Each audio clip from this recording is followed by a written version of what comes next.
I never knew anyone so keenly alive to joke as the king.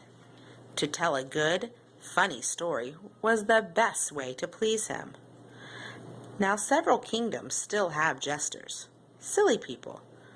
Our king still required his jester, Hop Frog, as well as 7 wise men. Now I don't know where he was from, but it was far away.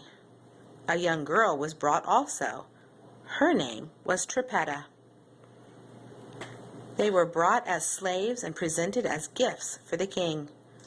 Now understanding their situation, a relationship began to form, and soon they were best friends.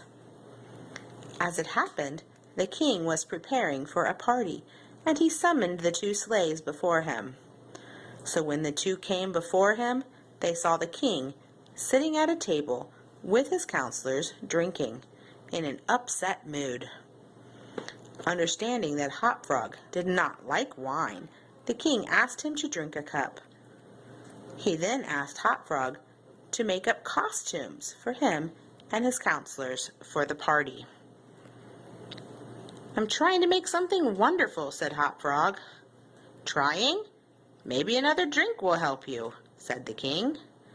As the king handed Hop Frog a glass, Trippetta knelt before the king and asked him to stop.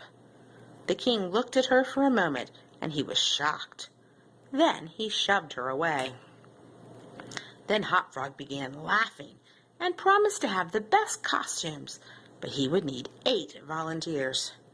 The king then volunteered himself, as well as his counselors, to become the 8 chained orangutans.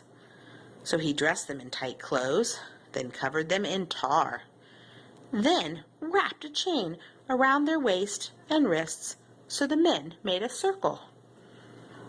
As the men waited until midnight, a chain and hook was lowered into the center of the room.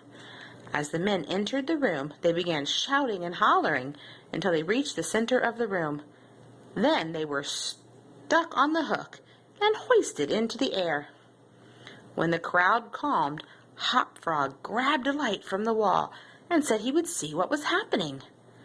When he reached the men, he grabbed the chain and held his light close to them. As he inched the light closer, the heat set them on fire.